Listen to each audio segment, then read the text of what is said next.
everybody. Welcome back to Firewalls Don't Stop Dragons. I'm your host, as always, Kerry Parker, and today we've got part one of our interview with Ben Moskowitz from Consumer Reports.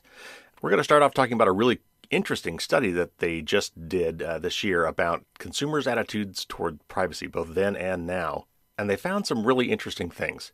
And I think along the way they debunked some misconceptions about people's views on privacy, including ones that I have held myself. But more to the point, they actually kind of focused on, they took the approach of trying to show how consumers' views on privacy can actually be a plus for businesses, how addressing those needs and addressing those concerns can actually be beneficial to the overall business model and sell products. We talk a lot about on this show about regulations and, there's the carrot and there's the stick. And, a lot of times we talk about the stick, which is regulations and forcing companies to do things and having penalties if they don't. But, in a market-driven economy, capitalist society, what we ideally want is for the market to kind of take care of itself. And if we can show, like this study does, that consumers do in fact care about privacy, and in fact they're willing to pay extra for that, then, perhaps we can use the carrot approach here and incentivize these companies to start leading in this way and make this a market differentiator. So we'll talk about that and more today in part one of our interview, which we will get to in just a minute. I do have a few things I need to go over with you first before we get into that. First, there has been a few news items, but there's one in particular I want to call your attention to. And it's this new feature called Amazon Sidewalk. If you have an Echo-based device in your home, or a Ring product, or really any IoT device that is made by Amazon, then you need to listen up. Amazon just rolled out this feature, and they said this was coming. This was not a surprise. But it's called Amazon Sidewalk, and it's technically interesting, but from a privacy standpoint, and even a security standpoint, it's just nightmarish. Or at least certainly has the potential to be so. So let me just kind of go over the basics here real quick instead of reading an article. But basically what this is all of Amazon's IoT products, and that would include their Echo devices, their Ring doorbells, and potentially third-party devices as well that might want to get in on this. And what they're doing, I believe using Bluetooth, is creating what's called a mesh network. And basically what that means is all these related devices, all these Amazon-controlled or affiliated devices, can talk to each other and share information, including sharing your information. But here's the super creepy part. It's not just for you. It's for you and your neighbors or anybody who's near your products. Now, mesh networks are often used for reliability and robustness. In fact, there's even some really cool kind of family radio walkie-talkie kind of things, and even some phone apps that work this way, where if it can't get to the cellular network or can't get to Wi-Fi network, it will try to talk to a nearby device and send a message through other devices, through this mesh network. And what that means is as long as it can eventually hop to a device that does have cellular access or Wi-Fi access, then it will eventually get out to the internet. Or incoming messages will eventually get to you, even if your device doesn't have that connectivity right now, but at least can talk to a nearby device. And sometimes it's store and forward. So, you may be walking through the forest and you can't get any signal, but you come near somebody else's device who does, and then messages come through or go out. Okay, so that's really cool, right? Well, Amazon is turning on this feature for all of its devices by default. That's right. It's an opt-out thing by default. And most people will probably never know this is happening. And so all your devices, including those devices, again, it could be your neighbor, anything that's within range of another Amazon Sidewalk-enabled device can share data between each other. Now, of course, Amazon says that privacy is key and everything is super encrypted, and things like location data is not shared with your neighbors or people nearby. But that's counting on all the security being done 100% correct all of the time. Now, you might also be thinking, and correctly so, that, hey, if my neighbor's Echo devices or Ring doorbells are trying to send data through my Ring doorbell or my Echo devices, what if they're doing something nefarious, or what if they're somehow accessing my home network? And those are valid concerns. And of course, Amazon said they've thought of all that, and it's all, again, super encrypted, and security is taken into account, and none of that will happen. And it's actually limiting the bandwidth. This is all very low data bandwidth stuff, so they're not going to be, using up all your download or upload internet bandwidth while they do this. I mean, so the reason they're doing this is ostensibly is they want to add this robustness layer. So if for some reason you want to get notified when somebody comes up to your doorbell, whether they ring it or not, maybe there's facial recognition or things that you've set up on your Ring doorbell, which is fine. It's your house. It's, you're looking at things coming up to your front door. But if for some reason your Wi-Fi is down, but that same device is close enough to your neighbor's Ring doorbell or some other Amazon Sidewalk enabled device, it can still send you a notification through the internet by talking to its peer first. But in reality, this is, in my view, a huge data grab and a privacy hellscape. And it's on by default, which is the real, truly egregious thing going on here. So how do you disable it? If you have any of these devices, you should have on your smartphone I don't even want to say the word, Alexa app. It's actually called Amazon Alexa. That's the name of the app. It's a blue app with a little white circle on it. And if you open that up and then go into settings and then go to account settings, you will see Amazon Sidewalk. Now, mine, when I went in there, strangely enough, was already disabled, and I don't think I'd done this already. Maybe I did, but I know that they're saying that by default it's going to be on. So anyway, if you go in there and find that it's enabled, I would absolutely disable it. And you might want to tell your friends about that one too. I think Amazon's going to get a lot of blowback about this, but we shall see. All right, moving on. A couple new things coming your way. I have not gone to the dark side, but I have decided that in order to reach all the people that I need to reach, to maximize the number of people I can get to, I'm going to have to suck it up and create a Facebook page and a YouTube channel. So, basically, evangelists need to go where they're most needed. Missionaries don't get a lot accomplished when they're staying home and preaching to the choir. So I plan to create pages out there so that people can actually interact with me and the book and the podcast and everything via places where they're already at, and that's going to include Facebook and YouTube. So the Facebook page is not set up yet. I tried to create it, and they shut down the account because they said there was some sort of a problem with it, and I'm waiting to hear back from somebody. Not sure what that's about, but that should be coming up soon. I will be telling you about that as soon as I know. You can also just go to Facebook and search on Firewalls Don't Stop Dragons. If you go to my website, firewallsdon'tstopdragons.com, and go to the right-hand side and scroll down maybe a little bit, you'll see some social media links. And they've just got little buttons there for Twitter and GitHub and that sort of thing. Look for the Facebook button to appear, and then you'll know that it's ready to go. And, of course, I'll announce it here when I can. Facebook's probably going to be one of the things I'm going to be doing is there's a service that takes audio podcasts, and turns them into videos. And it just takes a stock background image and then places a little waveform on top, and you can put a title on it. And so I'm going to be using that service soon, and I'll be posting those to both YouTube and probably Facebook as well, so that other people can, maybe that don't watch podcasts normally or are really into YouTube can find my material that way as well. Facebook, I'm probably going to post shorter versions of the tips that are in my book, maybe little pithy sayings from famous people about privacy and security, that sort of thing. And of course, anything that there's a contest going on, which there will be one soon, and I'll talk about that in a minute, things like that will all be posted on Facebook for sure. The YouTube channel for now will probably be mostly just the podcast videos that I've been talking about, but I'm considering generating little short how-to videos and putting those on there as well. So that channel actually exists now. It's just completely empty. I was trying to set up some of these videos, and I've had technical issues with them too. So it's not been a good weekend. But that will all happen sooner or later. So you can find the link in the show notes. And that is a button that is available on my website. If you go to those social media links on the right-hand side, there's a little YouTube button there. If you jump there, you will find the channel, and you can subscribe, even though there's nothing there yet. So please, when you get a chance, you can subscribe to my YouTube channel or the Facebook page as soon as it becomes available. Okay, so last week I asked people to please go to Amazon.com or the iTunes page for my podcast and to leave a review. I desperately need more reviews and more modern reviews for both of them.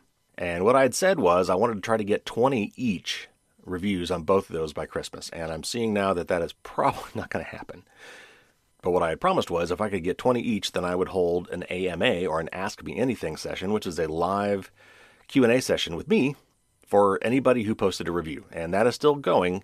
I may have to lower the limits there a little bit to make that happen because I want to do it. But I really need to get the reviews. So let's say 10. Let's say 10 reviews each on Amazon and iTunes. And when you post a review, just send me an email, and you can send it to feedback@firewallsdon'tstopdragons.com. And just send a little screenshot or something of the review you posted, or maybe just copy and paste the text. And if I get enough people, if I get at least 10 reviews each on those, I will create at some point, probably in January, a private Ask Me Anything session for the people that posted reviews. And speaking of reviews, I'm actually looking for some formal professional reviews of the book as well. And I've created an official form to fill out if you'd like to apply for that. And if you're accepted, I will send you a free copy of the book to review. There's a link to that in the show notes as well. But if you go to my website, firewallsdon'tstopdragons.com, and go to the book tab, on the right-hand side there, you will see a link to the form to fill out. So if you or someone you know who has some sort of an audience that might be interested in the book would like to do a review, and that could be somebody with a social media following or publishes a newsletter, whatever. But if you've got an audience that might be interested in this book and you would like to do a formal review, please go to that website, find the form submission link, and send me your application. All right, so we'll stop there for now. We'll get to our interview. Stay tuned at the end of the show, however. I've got some more updates on the big, major milestone 200th podcast episode coming up very, very soon. I've got more details on the cool stuff to expect on that episode, including some updates on big prize giveaways. So anyway, stay tuned to the end of the show for those details. But for now, let's go to part one of my interview with Ben Moskowitz from Consumer Reports.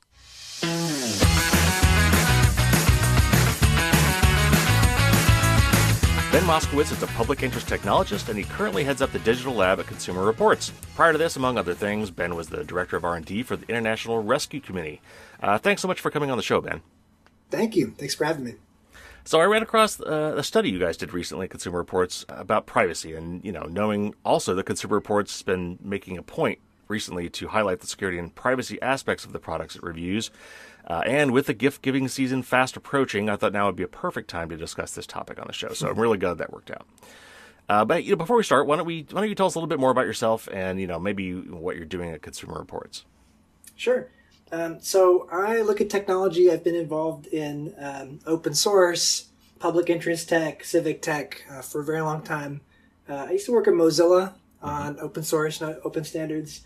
And recently I've been more involved in helping organizations think about how to bring in open source thinking and be effective in serving the public interest through technology. So that led me ultimately to where I am right now at Consumer Reports.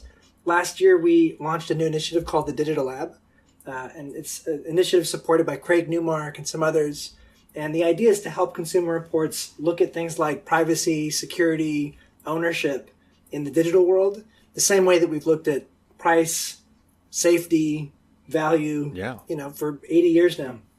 Well, that's great. And so we're going to talk about some of that today. And I know, Consumer Reports has been the forefront of conducting independent product reviews and consumer education for decades. I mean, I've been a subscriber off and on either through the old paper magazine or now digitally for quite a long time. It's a great resource. Now, traditionally, of course, like as you kind of mentioned, you guys are focused on, purchase price, cost of ownership, quality, and usability features. So, when and why did you guys, start to factor in the much less conspicuous security and privacy aspects of products in your ratings?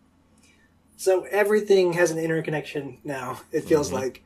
And so a couple years ago, it became hard to ignore for Consumer Reports. And as a nonprofit organization that's ultimately around to help consumers make good choices and help shape the marketplace, on behalf of consumers, it's really hard to ignore, some of the things that digital rights groups have been talking about and focused on for years. So in 2017, we launched the Digital Standard. And that was an effort to say, well, here's what we think is good. Here's what good looks like when it comes to privacy, security, ownership. And since then, we've been incorporating these kinds of evaluations into our regular product testing. So as I said before, we'll look at the price, the performance, the safety of any given product or service. And increasingly now, we want to layer in some of these new and sort of digital measures. That's fantastic. You recently conducted a study. It was to, quote unquote, examine evolving consumer attitudes toward privacy and quantify privacy's market impact. So what sorts of specific questions were you seeking to answer with this study, and how did you go about attempting to answer them? So we work a lot with companies, and we share our test results with them. So if you make a smart toaster or a smart TV and it's got some privacy or security issues, we care as much about making that information available to the manufacturers as we do to consumers, because we want to help them do better. And we found that a lot of times, interacting with companies, there'd be a feeling of, oh, well, we need to address this because that's table stakes. Or if we don't, Consumer Reports will put out a bad article about us. Yeah. But what we wanted companies to see is the upside of competing on privacy and security. And, we and others in the consumers movement, we were involved in past decades in making safety an area of competition. So let's compete to make the safest car.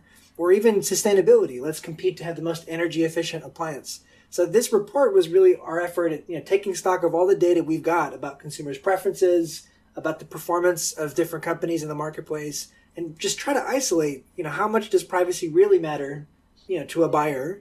Can we quantify that in such a way that we can make a case that companies should really focus on this, not just because it's the right thing to do, which of course it is, but also because it's going to give them a competitive edge in the market. Yeah, so this study was really neat. I mean, I read through at least the summary of the study, the PDF, and there's some really interesting stuff in there, which I hope to go through here. So the first part of your study investigates the evolution of privacy attitudes, over the past few decades. And you kind of broke it out into 4 separate eras, maybe call them that, maybe back to 1995. So talk about that. What differentiates these periods? And were there any specific events that drove the transitions between these eras of privacy attitudes? Yeah, so this piece of research that we did is actually a meta-analysis of public opinion studies going back 25 years, including ones that we've done in the last 25 years. We looked at studies by Pew, Harris, and others, and we tried to track things like consumers' attitudes towards privacy or consumers' awareness of certain privacy issues, to see if they've evolved over time, and if so, how they've evolved. And, the story that we've found is, going back to kind of the beginning of Web 1.0, at first you have cautious users. And, the cautious users are maybe getting online for the first time with a local ISP or maybe AOL or Prodigy or something like that. And they're generally aware of the risks that exist out there on the internet, the security risks, but they're cautiously optimistic and, they hear things like, watch out for phishing, don't share your personal information online. Moving into Web 2.0, what we see are more confident users, maybe almost overconfident users, who think they understand, how the internet's business model works, or maybe think that a privacy policy means something that it doesn't, and often assume that they have protections and sort of guardrails that aren't there. So, this kind of confident user period, you see people answering questions the wrong way. A privacy policy means that no one will share my data. No, it's not what a privacy policy means. Yes. So starting around 2011, and, there's a lot of drivers for this, including great journalism, including some very high-profile data breaches. You start to see concerned users, where the tide starts turning from, this cautious optimism, maybe overconfidence. Now people are starting to see that we've got a new business model for a lot of online commerce. And so, Julia Angwin's work, fantastic watershed moment in sort of public understanding of some of this stuff. A lot of early Facebook privacy scandals, of course, Snowden. So we sort of tracked this changing sentiment where suddenly people are not so stoked about the internet, maybe a bit worried.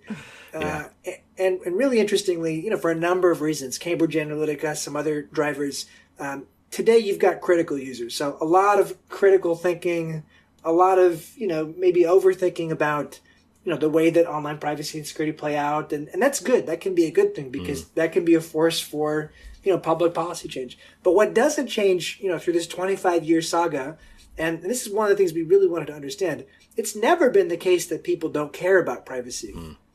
I mean, you often hear from people, well, people don't care about their privacy because look at these privacy invasive behaviors, or look at these counterproductive behaviors people have. But there's lots of ways that you can explain that. And one way is to say that the market's not actually serving consumers' expectations. So there are neither rules against the kind of data sharing without explicit consent that people find so onerous, nor are there really alternatives in the marketplace, right? Like, are you going to not use Google? Are you going to not use Facebook? So there's lots of reasons why we think the structure of the marketplace kind of leads people into things that are not only in their best interest, but also not their stated preference. And we want to help tell the story so that, companies don't feel like we have to have a race to the bottom, right? Where every product or service needs to collect data and be part of this. but that actually there are quantifiable benefits to companies who compete and who differentiate on privacy and security. As you're kind of going through that in my mind, I was almost picturing almost like a human maturity thing, because the internet. I mean, we kind of grew with the internet, because the internet wasn't always a bad place either. I mean, and some of the business models we have today developed over time, kind of probably not coincidentally with some of these attitude changes we've had, and we kind of then you get to some place in your adult life where your innocence lost, and you realize that there are bad people out there, but knowing that, then you just become cautious. Doesn't mean you become a shut-in either. So so that's fascinating. Well, and we're tracking the evolution of what's basically happening online, our computers, and later on our mobile phones. But one reason that Consumer Reports is really active in this is now with IoT, it's kind of this slow motion phenomena where a lot of the appliances you buy have internet connections, right? Yeah. And so privacy and security become much more important. And we ask people, we do nationally representative, very rigorous surveys. When you buy a smart product, are you worried about loss of privacy? And, upwards of 60% of people always say yes. We are, looking into, well, how often does that depress people's purchasing, right? Mm-hmm. If people have a choice between a smart product and a non-smart product, I don't think we can say for certain that they always want the smart product, right? The smart product might be, a net adjusted worse product, because of the privacy and security issues, because of, maybe the future obsolescence. We know that's going to be a big issue too, right? I mean, these smart products are not going to have a huge shelf life. So we're really trying to be involved in helping manufacturers understand, at a very practical level, here's how you'll rank highly with Consumer Reports. And to the extent that that translates to some market share, great. But really in a bigger sense, in a macro sense, let's develop the marketplace in a direction that's going to benefit consumers and benefit companies. Let's make sure we're competing, on the right dimensions there. Yeah, for sure. One of the other things that was called out about this point in the study is there's a couple key misconceptions that we have about privacy. And I admit, as anybody listening to this show knows, I've wrestled with these myself. And, that is whether, is it that consumers either don't care about privacy or that they simply are unwilling to spend the time or the money to protect it. So what did your study reveal about those misconceptions? Well, I think going back to the kind of, cautious users period, people probably felt that they had more protection than they actually did, right? So people were trained to think about things like HIPAA, the medical privacy, and to just imagine, well, the consequences of sharing information or the possibility of a first party sharing my information with a third party without my consent, it just seems like a remote, distant possibility, even though, that's fully within the framework, right? Yeah.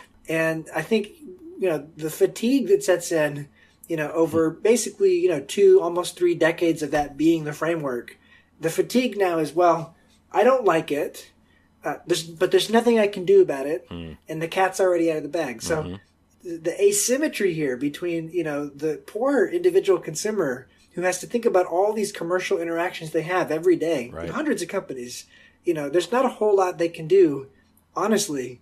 And that's part of what we're trying to interrupt. So this study that we're talking about, is one piece. It's really a manufacturer. It's really an industry-focused piece. We're trying to change the discussion by bringing in great hard data, and we could talk a bit more about that data. But we also have to look at, what can the law do? And things like the California Consumer Privacy Act are really good because they give companies affirmative obligations, and they give consumers affirmative rights, absolute rights that they can exercise about who can do what with their data. So that needs to be part of the discussion as well. So let's talk about a few of those interesting stats, and I've got a few of them here. But the study, after of course going through the history, obviously looks at the current views of consumer attitude regarding privacy. So there were a lot of really interesting stats there. But to you, which one of those findings were you most surprised about, or you found the most consequential? The most interesting, surprising, consequential ones are the ones from the survey that we did this year, right? So we had a lot of retrospective data, but, we also wanted to say, where are we today? And so, just here's some of the pluralities that we hear, right? 68% of Americans say companies should be required to delete the data they have about you upon your request, right? So the right to delete, has almost 3/4 of people feeling like that's an important right. Californians have that right. We're going to be going to state houses all over the country and saying, shouldn't just be Californians that have this right. This is very popular. 67% of Americans say there should be tougher penalties such as high fines for companies that don't protect your privacy. And we can get into, the psychology of all this, but, I think, I don't have the stat readily available, but a huge plurality of people have experienced a data breach and don't know it. But a surprising number of people have experienced a data breach and, it's affected them in their life, right? Like it's affected their credit score. They've had to get new credit cards. 64% of Americans say companies should be prohibited from sharing data with third parties. Yeah, I'm surprised it's that low, actually. Yeah. But yeah. Me too, yeah. But, this goes on, right? So I think one thing that's clear is that this is a really popular set of ideas. And we just had the California Consumer Privacy Act amended and made stronger, in the November ballot initiative. And I think it shows that these are broadly popular concepts and they're common sense, right? Yeah, oh yeah. Another thing you asked, what are the sort of interesting or surprising? We asked people who should be most responsible for protecting consumers' privacy. So think of all the stakeholders in, guaranteeing consumer privacy. Who should be most responsible? So a plurality, 42% of people said that it's the companies that should be responsible. So that's something that we want companies to think about and be aware of, right? Companies that are really responsive, companies that go above and beyond, I think are going to be rewarded in the long term. You look at a company like Microsoft, which I think took a great step and said, those CCPA rights, we're going to offer those same rights to everyone in the U.S. Right. Because why not? Right. Right. Well, if we have to offer them to Californians, why not? Yeah, in a lot of those cases, we're benefiting, just like the GDPR, which I'll ask about in a second. But I mean, these things are not directly affecting all of us, but because these are global companies or at least national companies, if they've got to do it one place, they may as well do it all places because doing it differently in both is actually difficult. So yeah, it's even if you don't live in California, where a lot of us are going to, which I don't, a lot of us are going to benefit from some of those same laws, which is wonderful. I actually printed the results of that question you had because I thought that was fascinating as well, and I've got it here in my notes. And 42% said the companies are most responsible, 32% said it was the federal government, and then only 17% said individuals. And then I also thought, interesting enough, 3% said the state, which right now that's where we're at in the U.S. So that leads me to my next question, and that is, there's an undeniable lack of comprehensive consumer privacy law in the U.S. We're obviously making progress, but it's nothing like what we've got in Europe. So why do you think, if you have an opinion, why do you think the U.S. has failed here, while the EU has at least tried? I mean, they've gone a lot further than we have, and they're way ahead of us. Why do you think that is? Is it a cultural thing, or what? Culture is definitely part of it. I mean, Europeans are way more comfortable with regulation, and Americans are way more comfortable with the market.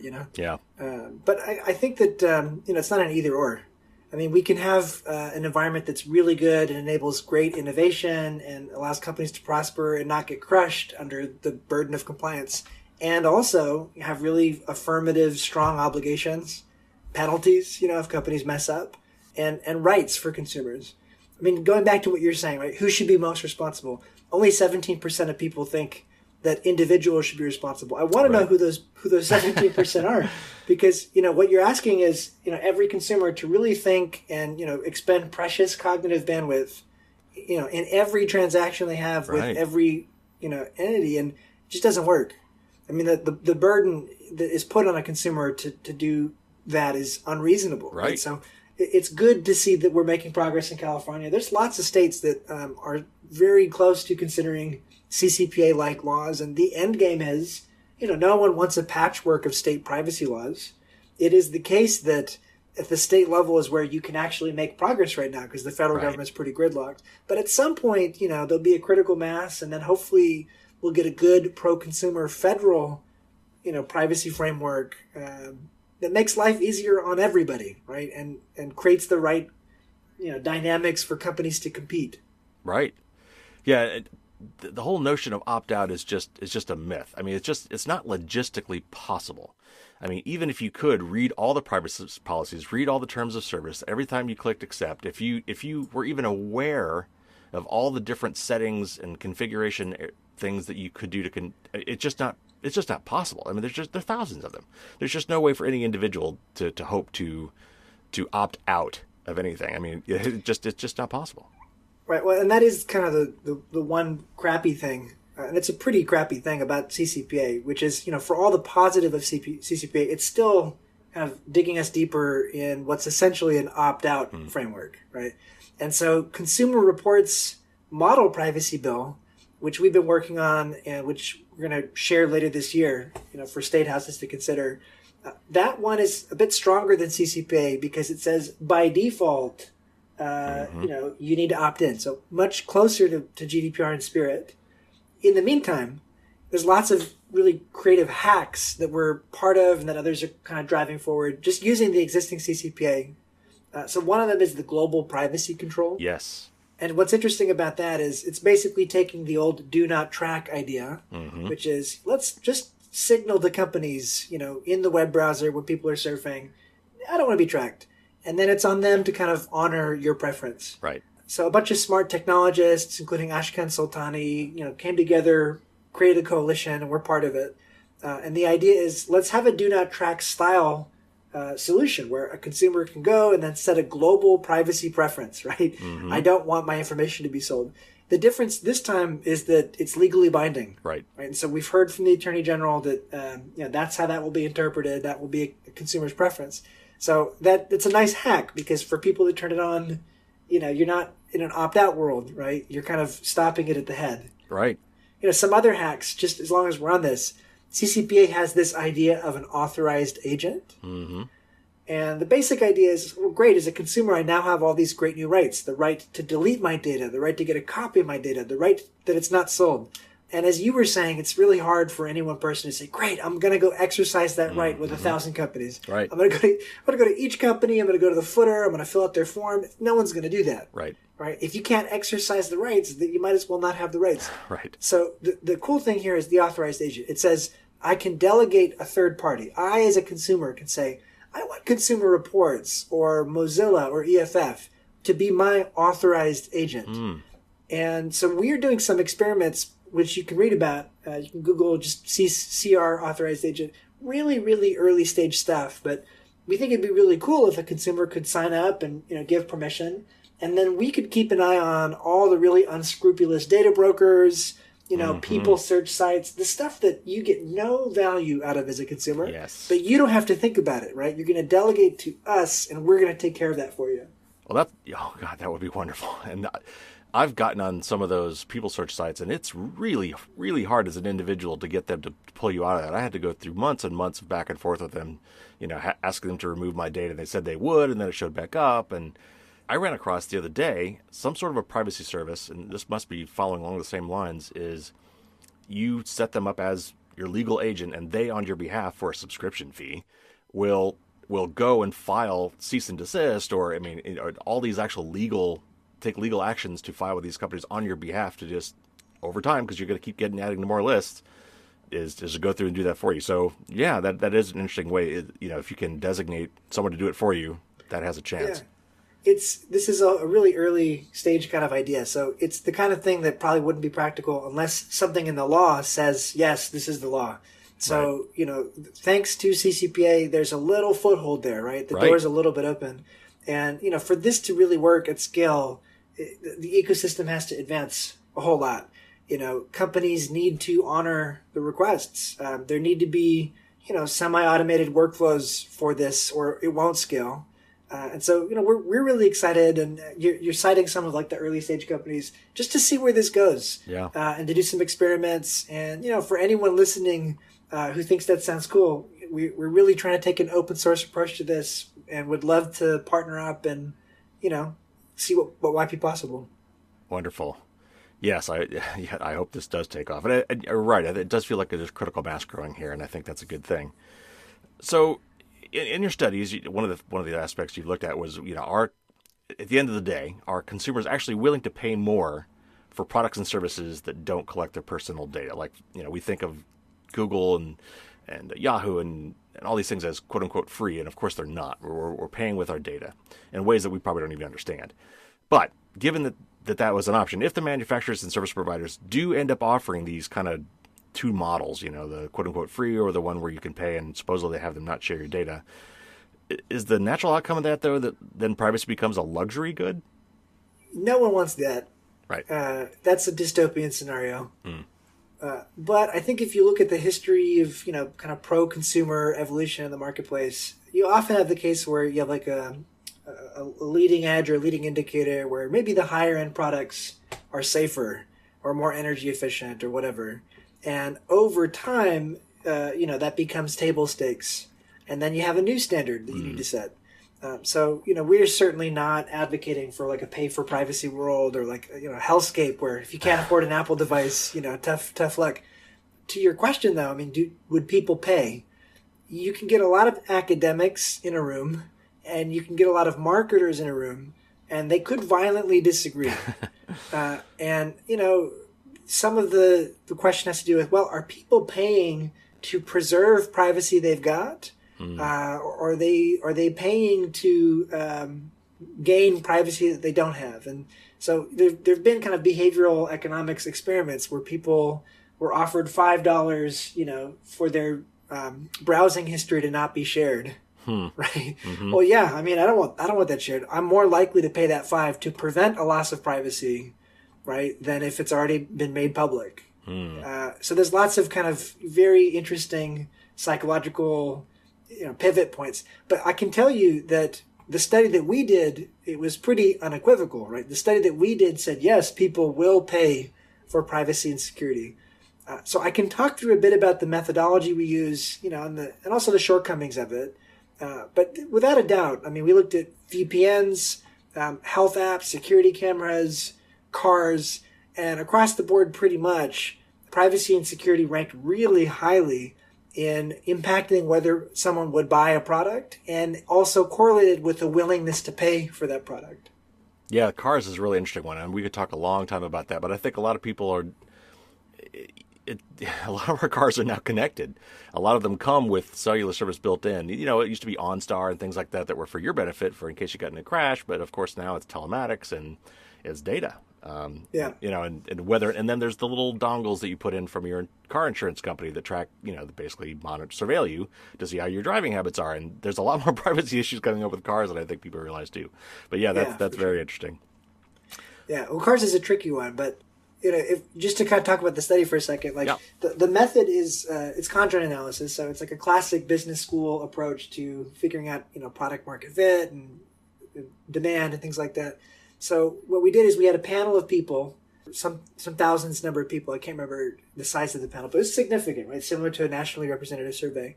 And we had a randomized slate of products. So, here's a hypothetical VPN, here's a hypothetical smart speaker, and so on. And what we would do is head-to-head matchups. So, VPN A, it's the market leader in security. It doesn't log your browsing and so on. B, it's a little bit cheaper. It's a little bit faster. So we did those head-to-head matchups with randomized product attributes tens of thousands of times, right? So that we have a statistical valid way of isolating the weight of something like privacy or security. And, as you'd expect, price is always the most impactful attribute, right? Yeah. Price really affects people's purchasing behavior more than anything else. That's obvious. But for most of these categories that we looked at 6 categories, privacy and security actually were right behind that. And sometimes ahead of things like ease of use, or personalization. So we thought that was quite significant. And for any given, manufacturer or company, you can't take that to the bank. But we think it's the beginning of a discussion, and you would want to look into each category and say, what do we need to do to create the information, to kind of create the dynamics where the companies doing the best job are actually getting rewarded in the marketplace, right? And that's part of what CR sees its function as, right? Through ratings, reviews, evaluations. And so this is a really important, piece of work, we hope, that starts a lot of discussions and helps us focus on how can we raise the standard in these various categories in a way that's not an imposition or a net negative for these companies. There's not more work to do. It's actually a source of competitive advantage for them, hopefully. Yeah, that'd be very interesting to see over time as well. Like, for instance, the whole smart speaker thing, that really blew up, last year or whatever, when, some of the studies started coming around that real humans were listening to some of your sound snippets, and that was a real hullabaloo. So it'd be really interesting to see the results of that same study before and after that news cycle. Yeah, no doubt. All right, one more thing, and we'll talk about, then we'll get into this digital standard. But at a philosophical level, it's a cliche. We have both carrot and stick approaches to privacy, right? You either convince these makers to embrace privacy as a profitable market differentiator, which is one of the things you've been talking about and hoping for. But then, there's also implementing regulations, what we've also talked about with fines, to compel this behavior. Do we need both? And if so, how do we balance those two approaches?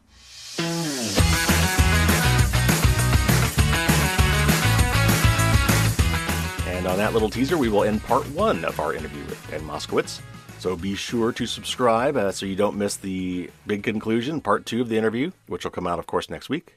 And next week, we're going to talk about some really cool tools that Consumer Reports has set up to help increase your security and privacy. They've got this really neat new standard that they're proposing for evaluating products and services based on security and privacy. And they have a tool that they wrote that allows you to answer a few simple questions about what your concerns are and what kind of devices you have, and then gives you a custom checklist of things that you could do to increase your security and privacy. Really cool. So definitely don't want to miss that next week.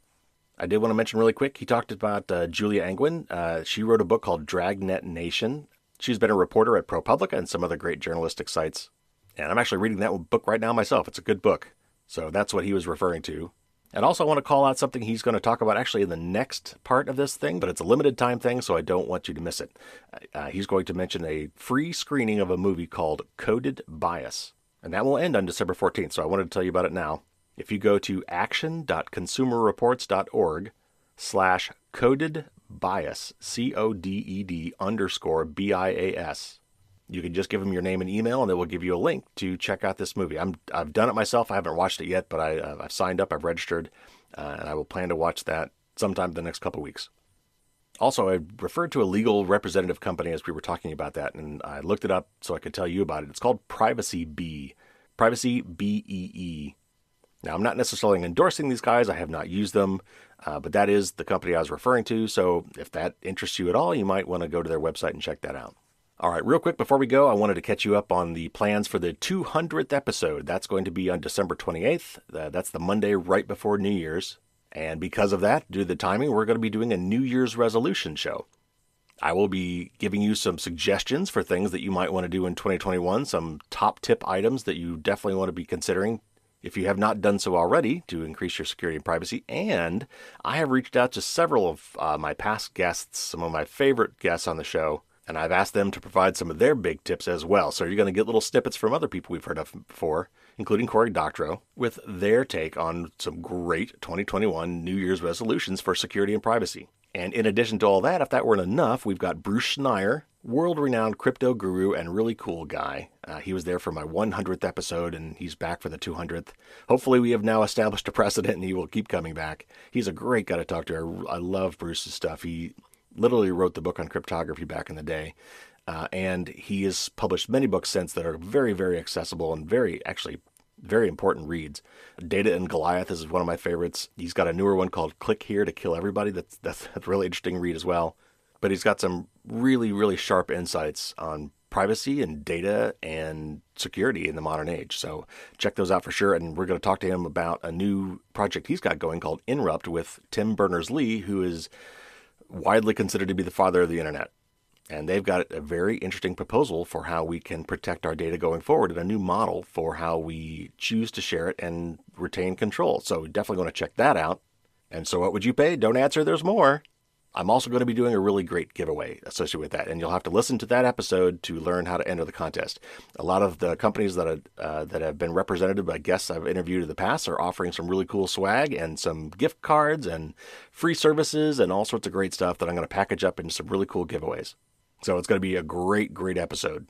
Now, between now and then, we've got 2 other episodes. We've got the second part of our interview with Ben Moskowitz. That will be next week. And right after that, right before Christmas, I'm going to do a Best of 2020 episode, where I will collect some of my favorite parts of the podcasts that we've done for the last year, mostly focused on some of the top tips for the tips of the week. But we'll see what else I find and throw in there as well. I think that's going to become an annual tradition. So check that out. And then the one after that's the big one, the 200th episode. So subscribe now and you will get all of that.